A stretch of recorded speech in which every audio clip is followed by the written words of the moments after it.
Querida comunidad universitaria, queridos amigos de la Universidad del Desarrollo, les quiero dar la bienvenida a esta Expo Impacto, que nos servirá para poder apreciar la manera en que nuestra universidad está impactando la sociedad chilena. Esta idea de producir impacto es muy antigua en la universidad. De hecho, cuando la fundamos, tuvimos ese propósito. Queríamos provocar un impacto en la sociedad chilena. Y a lo largo de los años elaboramos más este concepto. Y lo elaboramos haciendo que nuestra extensión, que nuestra investigación, que nuestras actividades, que nuestra participación en el ámbito público produjese un impacto. Eso es lo que podremos apreciar en esta expo. Podrán ver exposiciones, podrán ver conversaciones, ustedes podrán apreciar lo que hemos hecho a nivel de la universidad, tanto en Concepción como en Santiago, para a lo largo de los años impactar la manera en que se organiza el currículum de pregrado, para impactar la manera en que se participa en la vida pública, para impactar la vida de las personas de la región del Biobío y de la región metropolitana, para impactar la trayectoria de vida de aquellos que ponen en nuestras manos la formación de sus hijos, para impactar, en fin, a la sociedad chilena con la que sentimos que tenemos un compromiso. Y ese compromiso tratamos de transmitírselo a nuestros alumnos de pregrado, a nuestros alumnos de posgrado, porque tenemos profesores, tenemos colaboradores, tenemos investigadores y autoridades que tienen claro que la misión de esta universidad es producir un cambio. La misión de esta universidad es hacer de Chile un país mejor.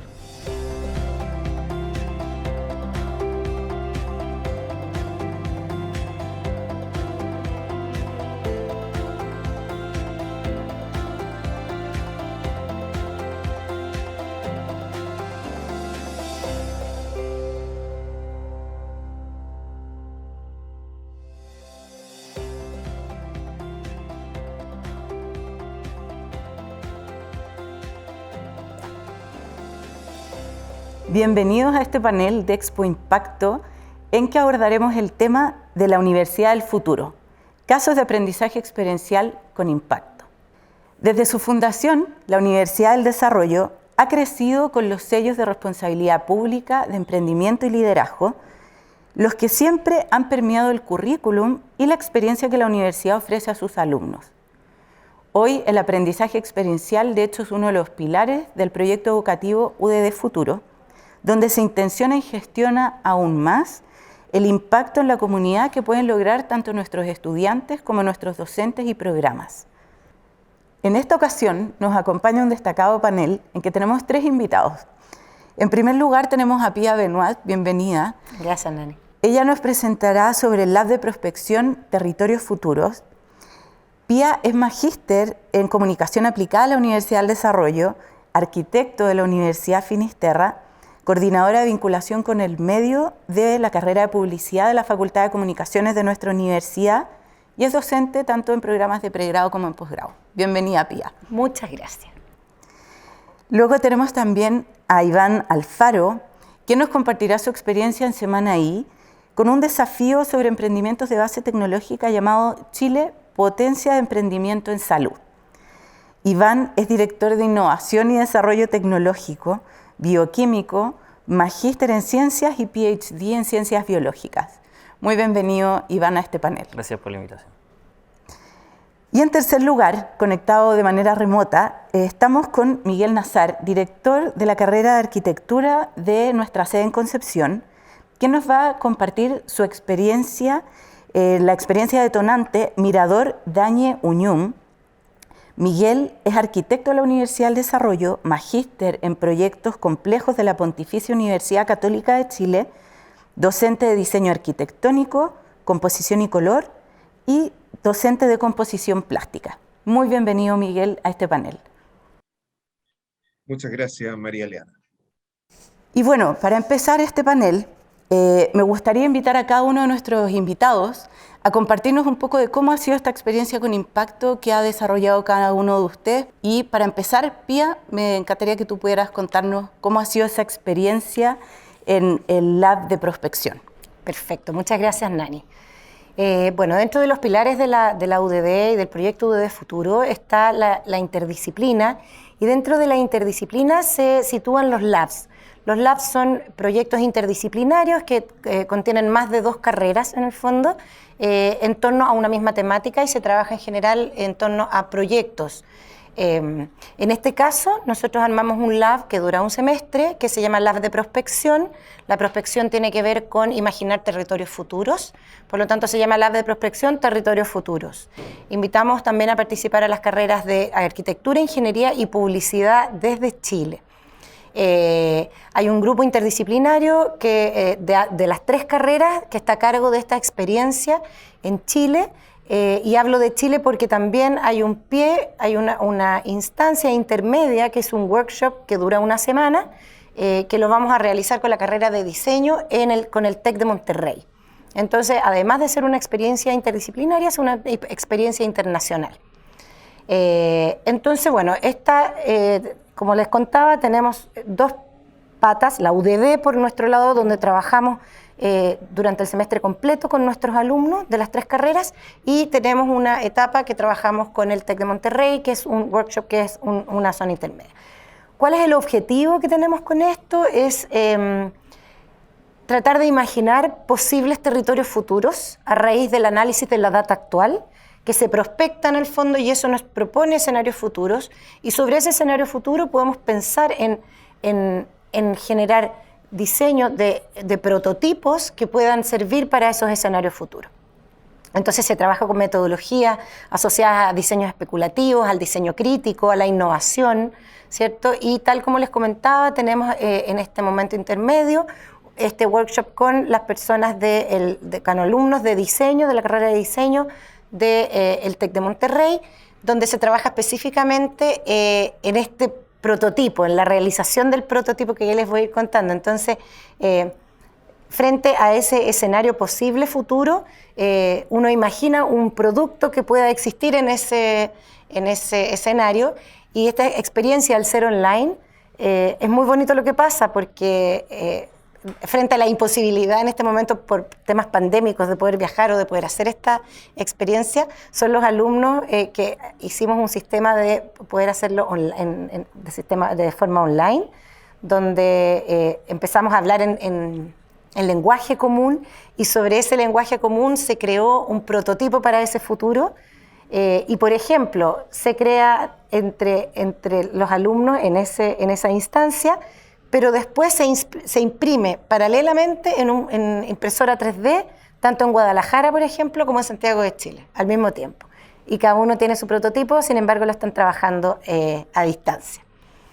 Entonces, el problema que estamos abordando con este lab tiene que ver con cómo lograr esa convergencia entre tantas disciplinas, que es muy importante, además cómo lograr convergencia cultural, ¿cierto?, y de currículum académico a través de los docentes, porque también hay un tema no solo de los alumnos, de la interdisciplina de los alumnos, de los temas culturales detrás, sino que también hay un tema disciplinar desde la docencia.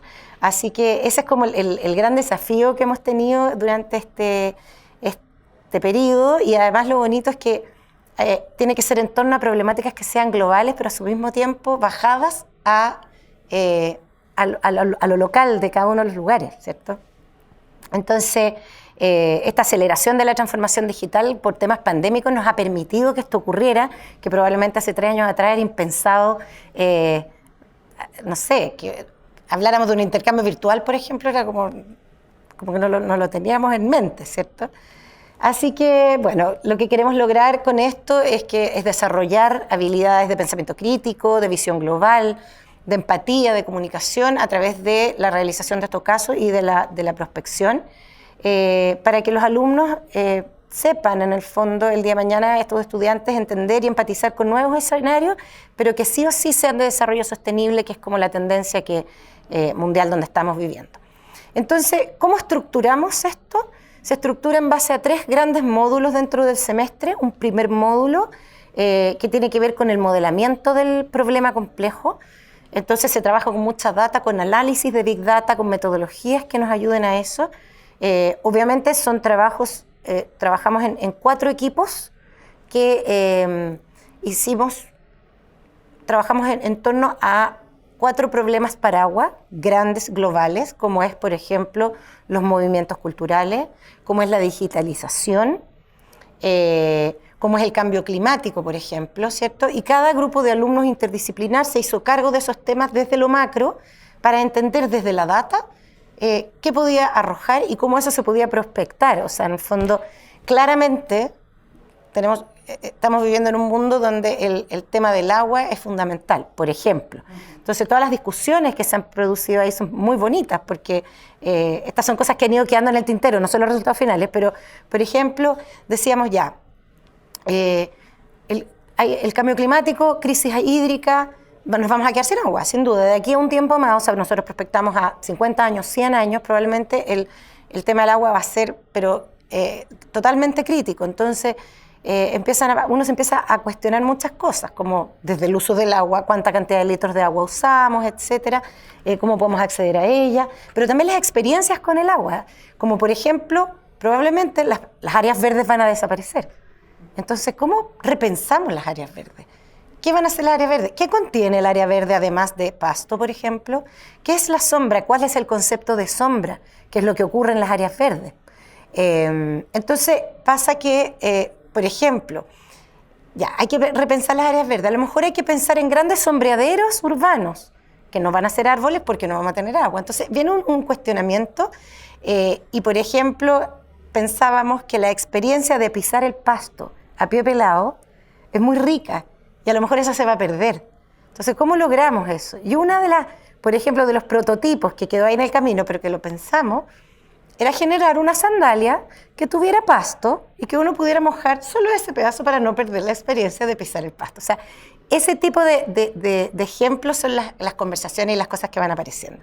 Entonces, este modelamiento de problema que tiene que ver con la data, y uno a raíz de la data va pensando, analizando, qué sé yo, imaginando, nos lleva a imaginar sin duda un escenario futuro que hay un montón de metodologías donde se van cruzando variables para poder generar estos escenarios, y finalmente llegamos al imaginario de este escenario que tiene un relato detrás, que uno va pensando en cómo funciona, y ese escenario nosotros lo tenemos que situar en territorio.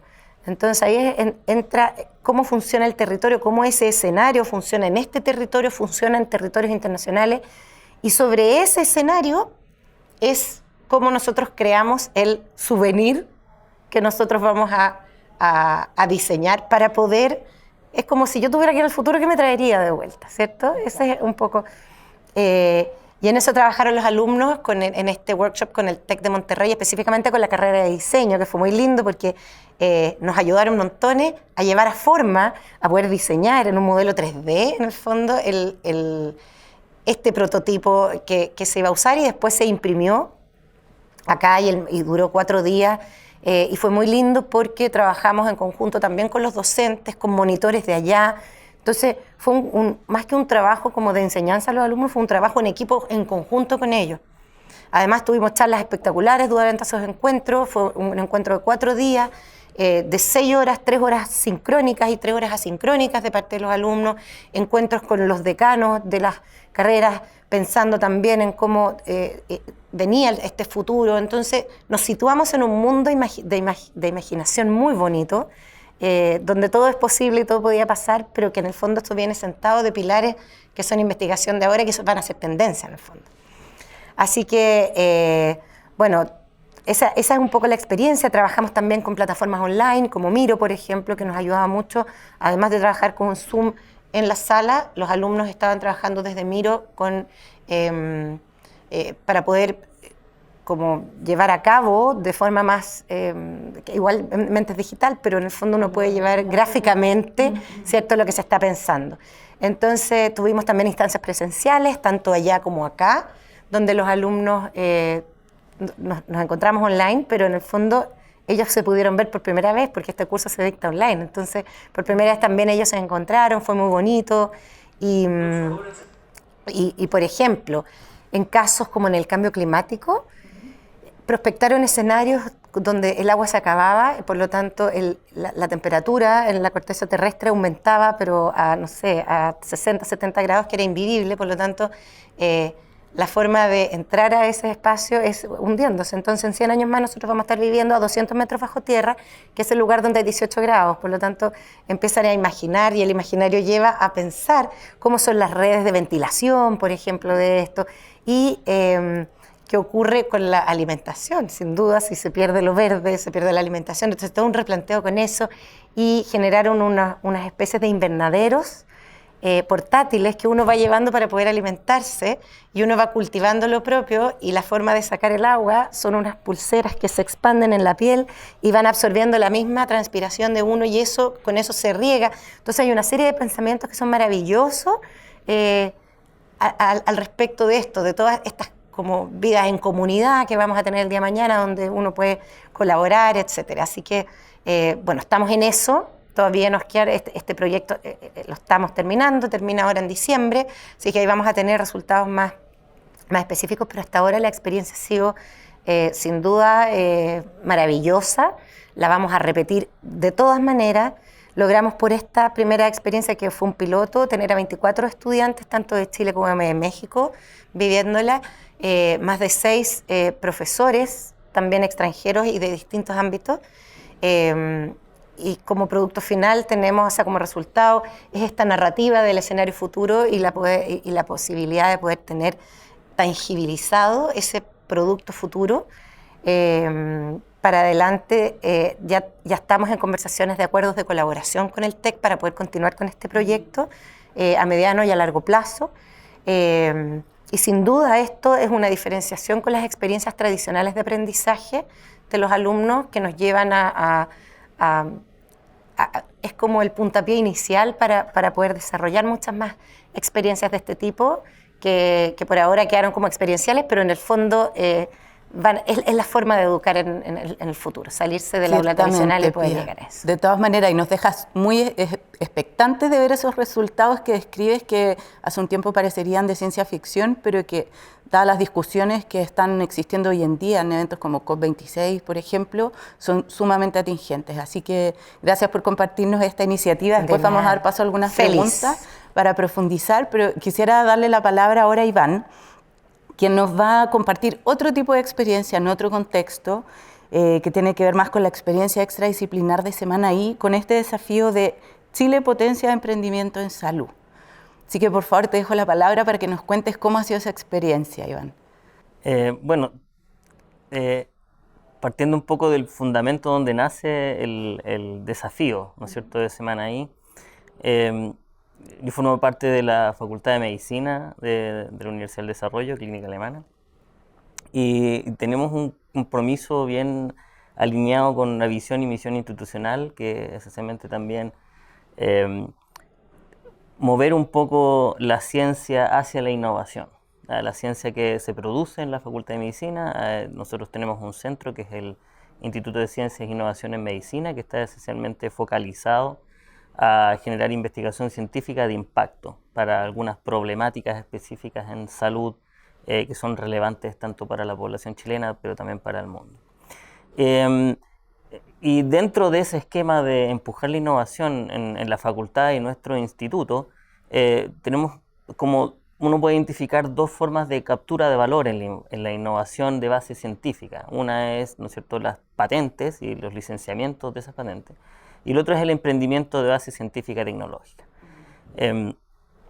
Y en ese punto, en el área esencialmente de salud y biomedicina, es probablemente una de las áreas más difíciles de emprender, ¿no?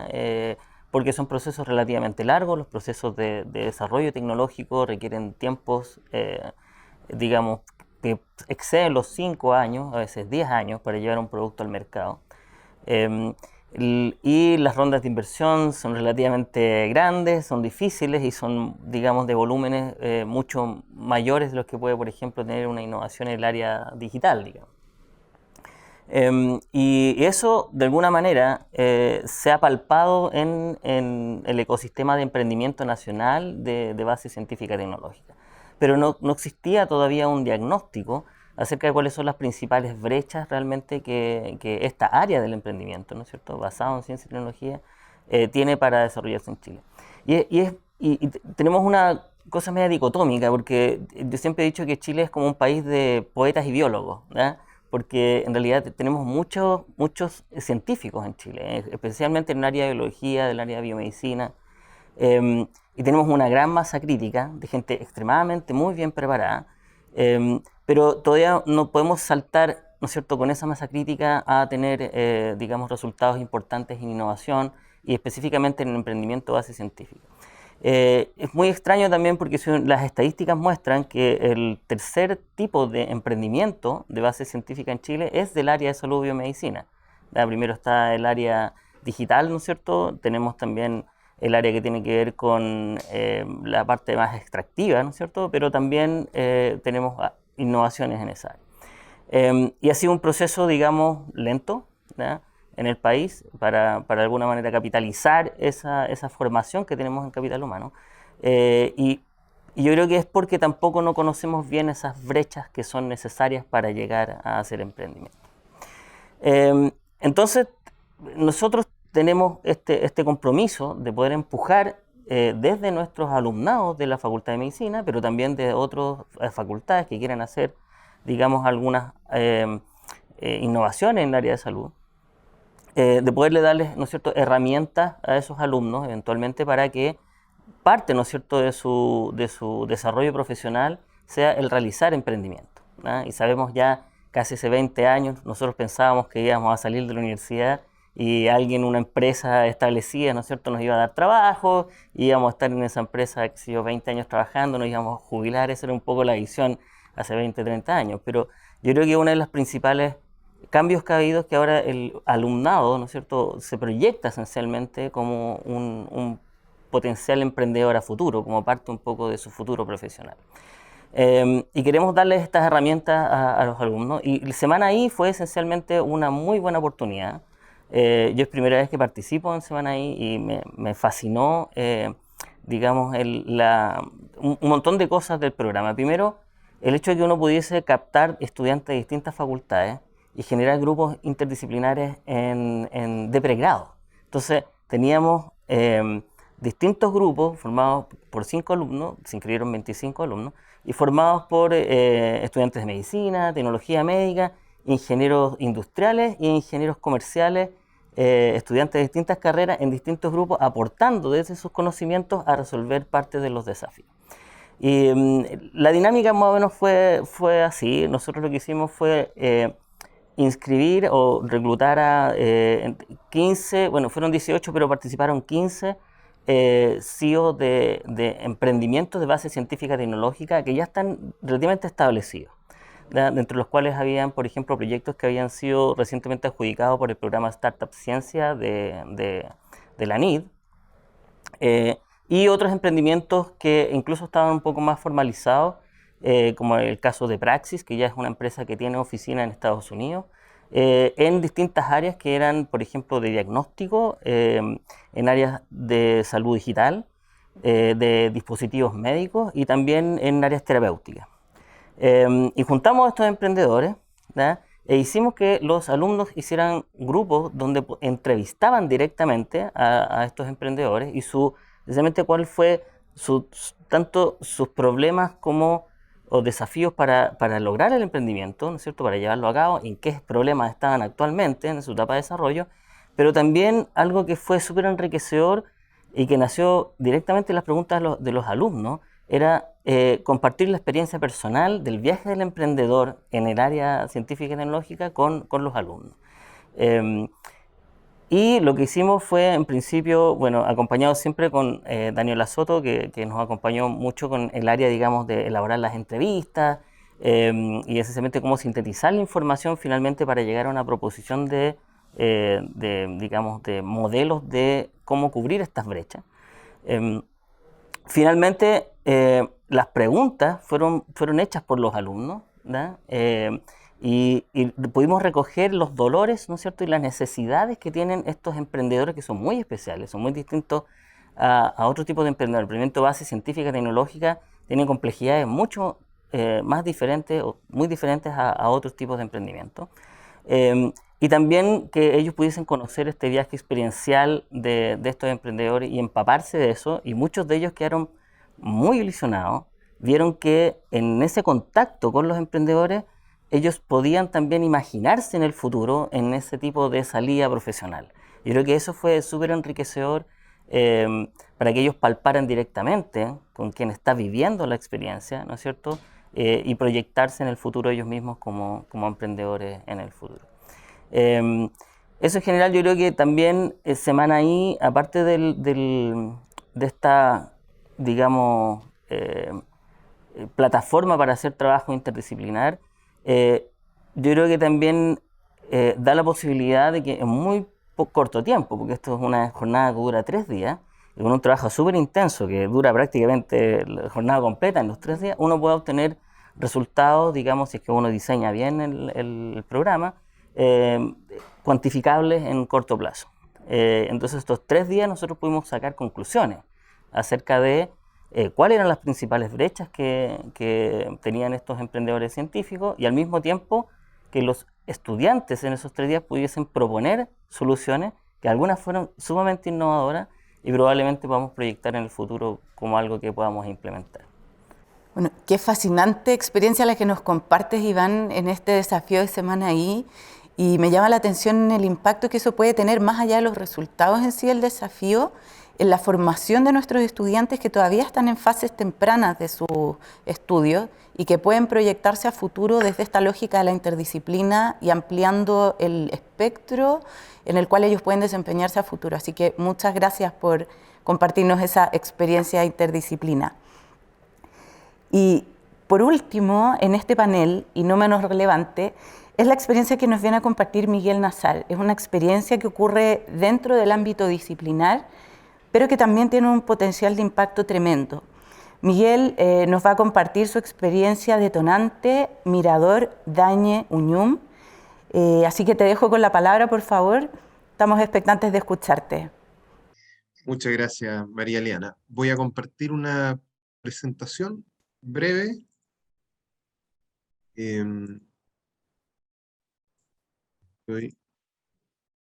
La clásica pregunta que se ha hecho todos estos 2 años, ¿se ve, cierto? Y se escucha bien, Sí, ¿no? se ve y se escucha perfecto. Perfecto, ya. Bien, efectivamente voy a presentar una experiencia disciplinar que tiene que ver con el aprendizaje experiencial y que se llama Experiencia Detonante 2, Contacto con la Materia, que es hoy se transformó en un curso después de ser una actividad académica, por tanto está en malla y que es transversal, obviamente a nivel de carrera, tanto para la sede de Santiago como de Concepción. Yo voy a presentar específicamente el Mirador Daño Uñum, que es el ejercicio que hicimos este 2021 con los estudiantes de 3er y 4.er año en Concepción. Muy brevemente, y que tiene que ver por qué nos interesa esto del aprendizaje experiencial, la arquitectura es muy palpable, se vive, se habita, se recorre. Por tanto, hay ciertas cosas que uno puede sostener en un aprendizaje en el aula, con un PowerPoint, pero hay otras en que evidentemente se deben comprender desde el territorio, desde el viaje, desde el visitar obras de arquitectura, y también desde poder incluso llegar a construir algo. Tal como comentaba, está Concepción y Santiago, ambos aplicamos esta actividad, pero cada sede la comprende dentro de su territorio, y este territorio no solo como algo geográfico, sino que cultural, económico, a nivel de materia, a nivel de cómo es la arquitectura en Concepción o hacia el sur de Chile, a cómo es la arquitectura en Santiago, que parecieran estar cerca, pero hay algunas diferencias. Entonces se nos abre todo un territorio que hemos denominado territorio sur-sur y que tiene que ver con distintos fragmentos que nos dan cuenta de Concepción hacia el sur de Chile, y aparece lo remoto desde el lugar y el oficio. Si bien no es interdisciplinar, es muy disciplinar esta experiencia, sí trabajamos mucho con otros oficios, por tanto también tenemos un input a nivel de enseñanza de maestros carpinteros, ahí vamos a ver cuáles son los oficios que hemos ido decodificando y que tienen un impacto en el aprendizaje de los estudiantes. Muy brevemente, y que tiene que ver con la continuidad en el tiempo de este tipo de actividades, nosotros comenzamos con el pueblo de San Juan, un pueblo remoto en Chiloé, trabajando con los maestros, con los carpinteros de bote que tienen astillero en este pueblo, y que ellos les transmitían la sabiduría de la construcción en madera a través del ensamble con los mismos materiales que utilizan para los botes. Y realizamos un primer mirador, que es el Coquihuil, que es el 2018, un segundo que hicimos el 2019, y queda Arquén en un paréntesis para volver el 2023. De ahí vamos a ir entendiendo por qué un poco este salto temporal. Pero se desarrollan dos intervenciones de una escala muy acotada, pero que tienen un impacto territorial con la comunidad. Es a partir de 3 obras de arquitectura que vamos a generar una acupuntura territorial que genera un impacto positivo desde el turismo, desde colocar en valor no solo el oficio de la carpintería de Rivera, sino que también el territorio de este pequeño pueblo en San Juan. El 2018, ahí aparecen unas imágenes de don Daniel y don José, que son estos carpinteros de bote, enseñándole a los estudiantes, los profesores nos colocamos a un costado, y la sabiduría la traen ellos. Y aparece la primera obra, que es el mirador Coquihuil, que coloca en valor la iglesia, el cementerio, los astilleros del pueblo, sintetiza en el fondo las intervenciones que ha hecho el pueblo en este lugar. Ahí hay un código QR, por si quieren pincharlo, pueden ir al video que está en YouTube, y que con ello van a entender un poco más el relato. El año 2019, con un concepto de permanecer trabajando con esta comunidad, volvemos con la segunda obra, que es el Mirador Piuche. Aparecen nuevas tecnologías, nuevas complejidades, y aparece esta segunda obra que no coloca en valor la iglesia ni lo artificial o construido, sino que ahora coloca en valor lo natural, la abertura de este pueblo al mar. Se vuelve a trabajar con la junta de vecinos, con el historiador del pueblo, con los maestros de Rivera, la misma lógica de enseñar y traspasar el oficio. Ahí también el código QR que los lleva al video de esta segunda obra. Llega la pandemia, no podemos avanzar en Arquén, que era la tercera obra, y retomamos el 2021, y se nos abre otro territorio más cercano, que es en Guarilihue, en el Valle del Itata, y aparece la obra 3, que equivale al primer mirador que trabajamos con esta comunidad, que es Dañuñu. Y aquí empezó a descomponer un poco de qué se trata esto. Lo primero es que para nosotros es muy relevante poder aproximarnos al territorio y acuñar el concepto de aula abierta, de que en el fondo no estamos en una sala de clases, sino que estamos en el territorio. En la imagen de la derecha aparecen unos tableros hechos in situ y que arman esta instalación de faena, pero en realidad esta sala de clases al aire libre, que es el centro desde donde se desarrolla todo este aprendizaje durante alrededor de 6 a 7 días. A su vez, en la imagen de la izquierda aparece una de las bodegas vitivinícolas características del valle, que nos interesa develar desde el oficio, de poder entender cómo se trabaja la tierra, el adobe y la madera de estos galpones. Pero también aparece Amanda Rivera, que pasa a ser nuestra maestra del oficio a través del trabajo en tierra. Y en la imagen de la derecha aparece Nico y Héctor Ducci, los hermanos Ducci, que es un colectivo que trabaja en madera a partir del desarme de galpones. Por tanto, en esta oportunidad, a diferencia de Chiloé, nos parecía pertinente avanzar desde dos oficios que son característicos del Valle del Itata: la tierra, el adobe, y la madera. Durante un día, los estudiantes reciben un taller de carpintería, en este caso la caja y espiga, la imagen de la derecha, y también de tierra compactada. Se aproximan desde la química de la tierra, el peso, cómo ir mezclando con agua, etcétera, y empiezan a comprender desde esos oficios la sabiduría que estos invitados, estos maestros, traen hacia esta aula abierta. Con ello, el estudiante tiene pocas horas para proponer un diseño, pero la idea es que este diseño sintetice la manera, sintetice el oficio que aquellos maestros nos enseñaron. Cómo el diseño sintetiza el oficio de la madera a través del ensamble, la caja y espiga, y cómo el oficio sintetiza el sistema de construcción en tierra a través del adobe, el uso de quincha, etc.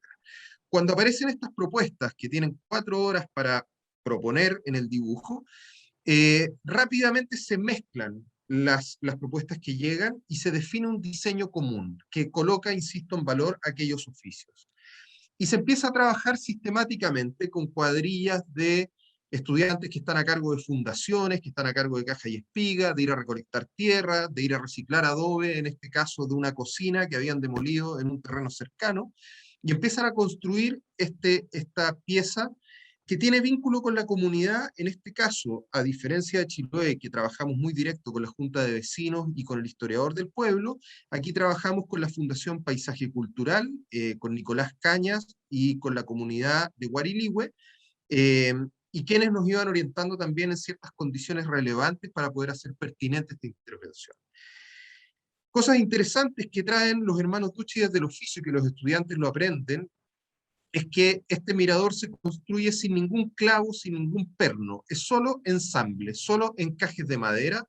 La caja y espiga permite que esto se arriostre sin ningún problema y no se utilice ninguna tecnología más que lo primitivo de la madera con pino, y cómo con formón, serrucho y martillo se logra construir esta obra por completo.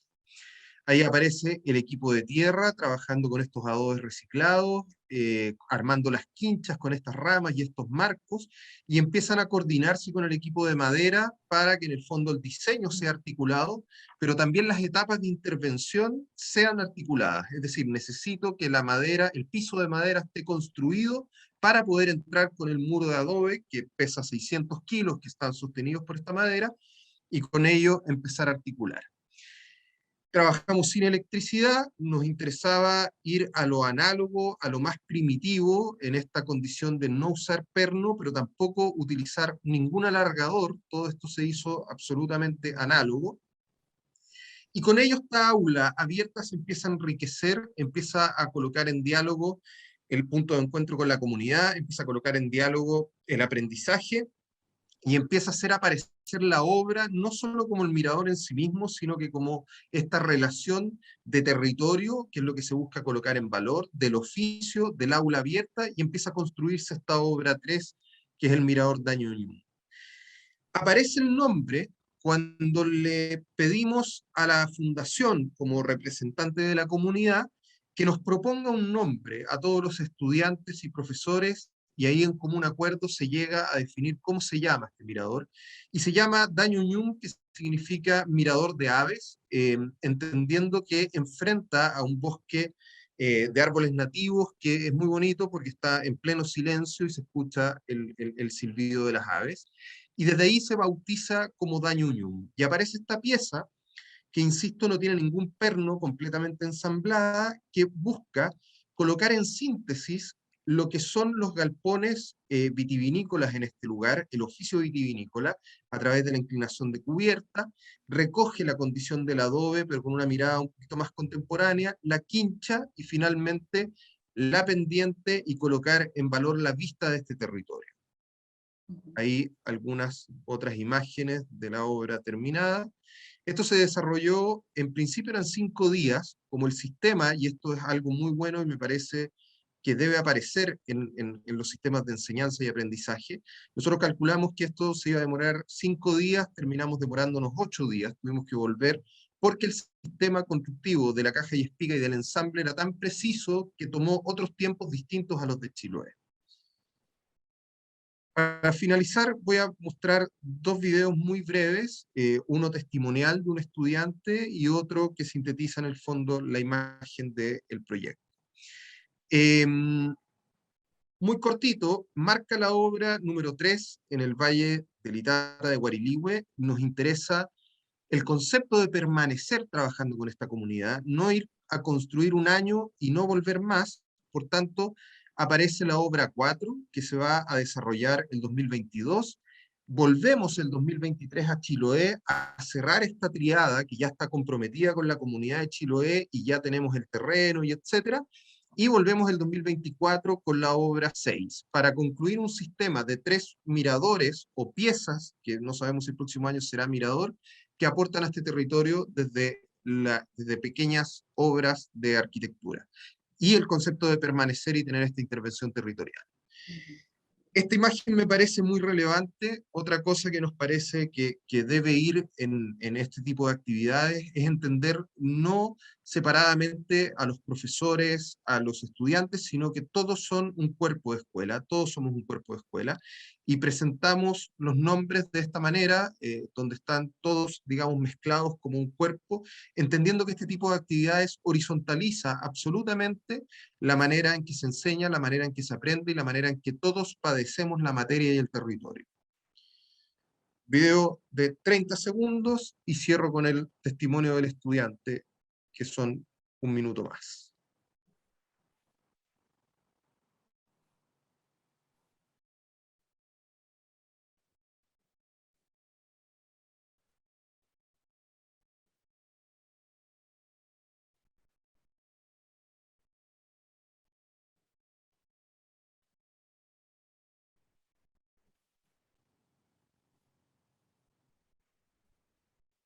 Este testimonio, un poco para contextualizarlo, hace referencia al mirador Coquihue. Aún no hemos traspasado los testimonios, esto fue muy reciente lo del daño Ñum. Y esta a la derecha es una entrevista en una radio en Chiloé el año siguiente, cuando llegamos a construir el Piuche, y estos estudiantes, nosotros generamos monitores que estuvieron en la experiencia pasada y que se repiten la experiencia y toman un rol de monitores. Y estos son monitores del primer mirador que hicimos, y aquí está el testimonio de Jaime, que creo que sintetiza lo que provoca en la enseñanza de un estudiante este tipo de actividades. Una experiencia detonante, digamos.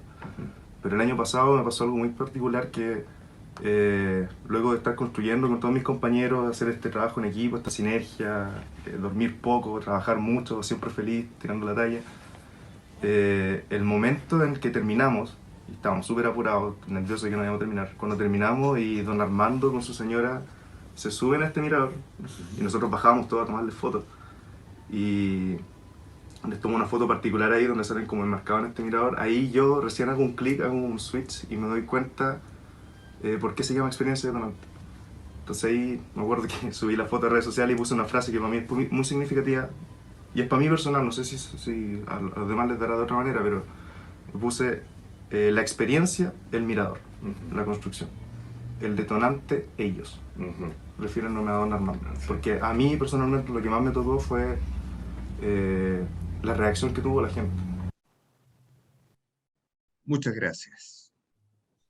Gracias a ti, Miguel. Nos dejas muy sensibilizados con el tema y es maravilloso, transmite una belleza muy profunda, no solo desde el conocimiento y el impacto de esta experiencia que, como tú introducías, es netamente disciplinar, parte de lo disciplinar, pero esta belleza y el impacto que tiene esta aula abierta, conectada con el territorio y que reconoce el valor de los oficios, me parece fascinante.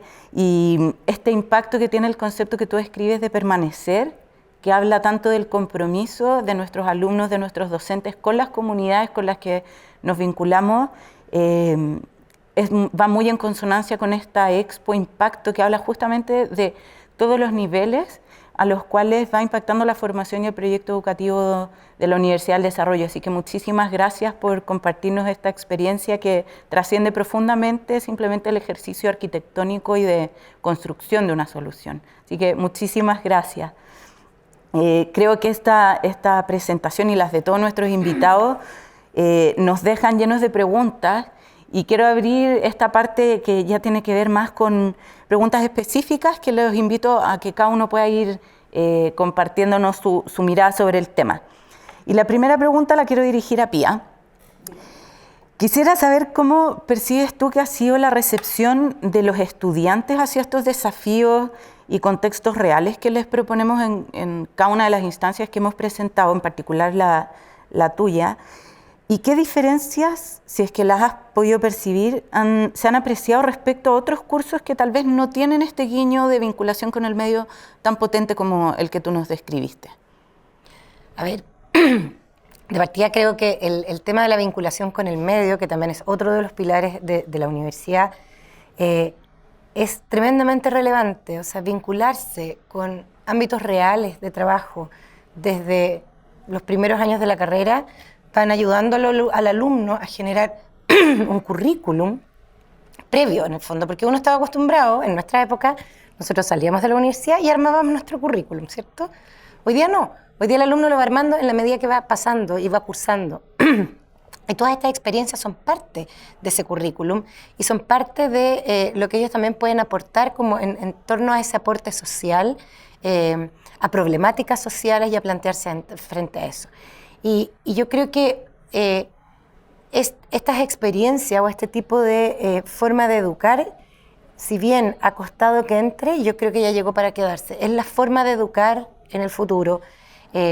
Nosotros vivimos en un mundo que es mixto, que es interdisciplinario, que entonces es imposible que trabajemos tanto desde la disciplina, sino que desde tu disciplina o desde tus propias mochilas que tú traes en tu vida, con tus propias experiencias, cómo tú puedes aportar también a los trabajos. Los alumnos, yo creo que es más para los osados en un inicio, pero en la medida que esto vaya tomando como, se vaya haciendo más común, ya va a ser parte de las mallas curriculares de todo y se va a hacer mucho más sencillo. Entonces yo creo que, pero llegó para quedarse, o sea, de todas maneras es el tipo de educación del futuro y además mezclado con la facilidad que tenemos hoy día para poder tener experiencia con cualquier parte del mundo en forma online e inmediata. Entonces creo que...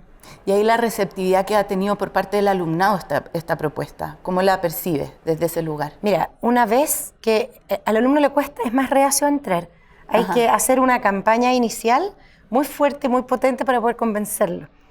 Pero una vez que están adentro, sin duda es una de las experiencias que los marca. Cada experiencia interdisciplinar tiene un antes y un después para los alumnos que lo han vivido. Nosotros hemos hecho varios cursos interdisciplinarios y siempre esa experiencia los cambia. Sin ninguna duda, como me imagino la experiencia también que tú viviste y la experiencia detonante que tiene en arquitectura, que también son maravillosas. Ay, no sé si ha sido semejante en el caso de Miguel, de Iván. Yo concuerdo completamente. Esto va a ser parte de la educación del futuro. Antiguamente la práctica profesional probablemente era la primera interacción del estudiante con el medio. Y yo creo que va a tener que empezar a permear un poco también la universidad y esto tiene que ser bidireccional, o sea, desde la universidad hacia, ¿no es cierto?, las problemáticas sociales o digamos, o la interacción con la industria, pero al mismo tiempo también hacer que la industria, las problemáticas, digamos, permeen hacia la universidad y que los alumnos dentro de su formación sencillamente puedan resolver problemáticas de forma interdisciplinar, va a ser muy importante para su formación profesional. Y en ese sentido, Miguel, perdón. No, por favor, te escuchamos. No, muy cortito para complementar. Yo creo que estas son las rutas futuras, efectivamente. A veces se genera, y nos hemos dado cuenta en el último tiempo, se producen descalces entre lo que está pasando en la realidad, en lo cotidiano, y lo que el aula está enseñando, lo que el estudiante está recepcionando, y creo que estos cruces hacen un sentido de pertinencia, perdón, entre lo que se enseña y lo que realmente está pasando fuera. Y creo que eso es una ruta que se gana ahora en estas nuevas estrategias de enseñanza y aprendizaje, el concepto de aprendizaje experiencial, y que no se debiesen perder por nada, debiesen ser estructurales en cómo se avanza en la educación. Sin duda. Iván, tengo una pregunta para ti. Quisiera saber cuál es tu percepción sobre cómo han sido los resultados de estos proyectos generados por los alumnos. Algo ya nos adelantaste en tu presentación inicial, en términos de ser respuesta a un desafío que auténticamente propone una comunidad o un colectivo, y cómo valoran desde las organizaciones estas experiencias. Bueno, yo creo que hay que partir por valorar el hecho de que los alumnos de pregrado que aún no se titulan, ¿ya?, pueden aportar realmente soluciones concretas, ¿ya? Yo creo que eso es lo primero que uno se impresiona cuando hace este tipo de iniciativas. Desde el trabajo interdisciplinar, ¿no es cierto?, de compartir con compañeros de otras carreras, etcétera, pero al mismo tiempo por una visión distinta quizás que tiene el estudiante o un ímpetu distinto, que muchas veces quizás académicos o personas que tienen menos tiempo, están mucho más focalizadas en lo disciplinar, de repente no pueden incluso solucionar, ¿eh? Yo creo que eso es lo primero, valorar que realmente se pueden sacar soluciones concretas desde un estudiante o un grupo de estudiantes de pregrado. Y nos ocurrió, ¿no? En estas entrevistas que nosotros hicimos a estos 15 emprendedores y profundizando en los dolores que ellos tenían, nosotros descubrimos dos brechas adicionales a las cuales ya habían sido descritas. Siempre se habla de que el financiamiento es un problema, de que el acceso a infraestructura para hacer desarrollo tecnológico es un problema, pero ellos pudieron recoger a lo menos dos problemáticas que queremos empezar a trabajar en el ISIM, en nuestro instituto, que salieron, digamos, de esa entrevista. Una, por ejemplo, es el aspecto regulatorio, ¿no? La mayoría de las tecnologías en medicina en Chile tienen un problema grande acerca de cómo pueden ser implementadas, por ejemplo, en estudios con personas o en estudios clínicos, y es porque existe una falta total de regulación en el país de cómo precisamente esos productos innovadores o esas terapias innovadoras pueden ser probadas, por ejemplo, en ambientes relevantes en Chile. Y eso también, otra brecha que apareció muy marcada en estos distintos emprendedores, que la recogieron los alumnos, es un problema cultural, que más o menos se mezcla con lo regulatorio, pero el profesional de la medicina en Chile tiene un problema muy grande con probar cosas nuevas y esencialmente un sesgo a las innovaciones que vienen de nuestro país. En el caso de la pandemia, cuando estuvimos con los famosos ventiladores, ¿no es cierto?, que fueron hechos en Chile, ¿no es cierto?, vivimos esencialmente un periodo en el cual no podíamos acceder a tecnología extranjera y tuvimos que adoptar nuestros propios desarrollos. Pero es algo que lamentablemente fue relativamente forzado, ¿no es cierto?, porque no teníamos acceso. Pero la idea de alguna manera es que nuestra comunidad de profesionales puedan confiar un poco más en los desarrollos locales. Y esa fue una brecha que es una brecha cultural detectada por los estudiantes. Y lo que hicieron finalmente fue, en función de estas dos brechas principales, proponer soluciones. Soluciones sumamente innovadoras.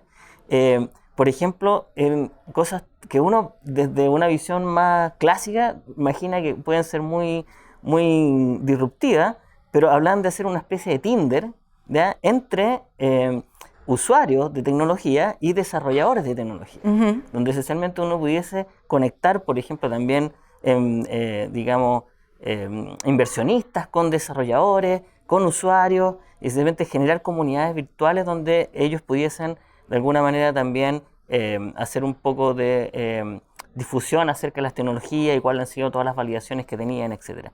Esa era una, pero desarrollaron muchas soluciones que parecen súper interesantes de implementar para resolver estas dos principales brechas de desarrollo de innovaciones en salud que detectamos. Así que, en conclusión, sí, se pueden obtener resultados. Nosotros trabajamos 3 días, o sea, fue un trabajo súper condensado, súper acotado, e incluso aunque haya sido un trabajo relativamente corto, queremos ampliarlo, ¿no es cierto?, para aumentar la muestra de estos emprendedores, probablemente en otro desafío, y finalmente llegar a algo que pudiese incluso alimentar políticas públicas o estudios mucho más complejos acerca de estas brechas culturales y regulatorias que existen. Sin duda nos sorprenden los estudiantes y estas experiencias desde el pregrado y que tal vez pueden ser gatillantes de otros programas que tomen esas iniciativas, les den continuidad para aumentar su potencial de impacto. Miguel, tengo una pregunta para ti. Quisiera que nos contaras un poco cómo evalúan ustedes, desde la experiencia que nos relataste, el aprendizaje de los alumnos, el proceso que vivieron, la motivación que ustedes han podido observar antes de participar de estas iniciativas y posteriores a ellas, y cómo ven el potencial de continuidad de este proyecto. Algo ya nos adelantaste en tu presentación, pero me gustaría profundizar un poco más en ello. De acuerdo. Mira, lo primero es que esta actividad se emplaza en tercer año, generalmente es a mitad de año, o sea, está justo en la mitad de la carrera, lo cual creo que es bastante significativo porque los estudiantes vienen con cierta madurez que adquirieron en 2 años y medio, y también les quedan 2 años y medio, un poquito más para terminar. Entonces es un punto de inflexión tremendo, donde muy directamente hemos escuchado bastantes estudiantes que reafirman su vocación. Creo que en ningún caso hay estudiantes que tomen distancia de lo disciplinar con este tipo de actividades. A lo más no enganchan, no les gusta, pero hay un alto porcentaje que reafirma que es arquitectura lo que quieren, digamos, desarrollar el resto de sus vidas. Y no tiene que ver con el mirador en sí mismo. También hay algunos que enganchan mucho con la materia, la construcción, el oficio, pero también tiene que ver con ese significado de entregar, de esa responsabilidad de entregarle algo a una comunidad. Y era lo que decía Jaime en su audio, de que él, y emocionado lo contaba, le detonó cuando don Armando, el que es el historiador del pueblo, su señora, que es la presidenta de la Junta de Vecinos, reciben esta pieza, reciben el mirador en nombre de la comunidad. Y eso es muy emocionante y muy emotivo, y que en el fondo te da cuenta de algo súper concreto que tú hiciste y que aportó a una comunidad, y que además abre una ruta que permanece en el tiempo, que son estos 3 años que nosotros hemos establecido como medida. Creo que eso es muy significativo, y muy contundente para un estudiante de arquitectura. En lo concreto, también un alumno de tercer año sale con la capacidad de poder construir, por ejemplo, un quincho. Ellos saben, les hacemos calcular cuánto salió esto, dibujar los detalles constructivos, dibujar cada una de las piezas. Por tanto, los alumnos salen con el conocimiento, que ya lo tenían en el PowerPoint en un curso, digamos, en el aula, pero ahora con manos en la masa ya saben qué significa construir una pieza de esta escala. Por tanto, un estudiante de tercer año de arquitectura es capaz, digamos, de enfrentarse a un encargo de pequeña escala en madera. Y por último, ¿cómo veo esto proyectado en el tiempo?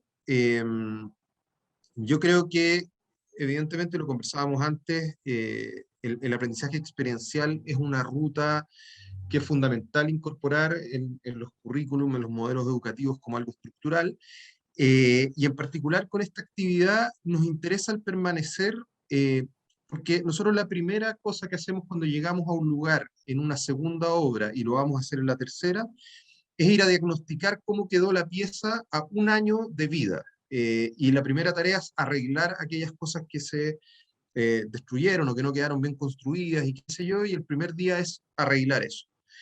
Pero sobre todo pasan cosas muy curiosas, porque en la primera obra la comunidad no te habla mucho. Es como, ya, ¿qué vienen a hacer acá? Como medio dudosos y no confían. Y la primera obra establece confianza. La segunda obra, llegamos y te empiezan a pedir, queremos esto, mire, es que tenemos esto acá, no sé qué, y se empieza a generar un diálogo mucho más potente. Para la tercera obra, nosotros llegamos con una idea de terreno y la comunidad nos llevó a otro terreno y ya el nivel de confianza es absoluto, y la petición es directa. Entonces creo que el concepto de permanecer no solo tiene que ver con efectivamente ser un trabajo sistemático de intervención territorial, sino que justamente con desarrollar la confianza con la comunidad. Y creo que ese trabajo es muy enriquecedor y muy bonito no solo para estudiantes, para todo este equipo de cuerpo de escuela, digamos. Salimos todos muy, muy emocionados cuando terminamos este tipo de trabajo. Gracias, Miguel. Yo creo que todo esto que ustedes comentan va imprimiendo ese sello, esos sellos que la Universidad del Desarrollo busca imprimir en los estudiantes y que nos llena de orgullo y nos da una identidad. Bueno, vamos ya finalizando este panel de la Expo Impacto. Quiero darle las gracias a nuestros panelistas. Ha sido un gusto esta conversación, qué ganas de poder seguir profundizando y preguntando. Pero dejamos invitados a nuestra audiencia a seguir conectados a la Expo Impacto y las demás actividades que están consideradas en la programación de estos días. Muchísimas gracias.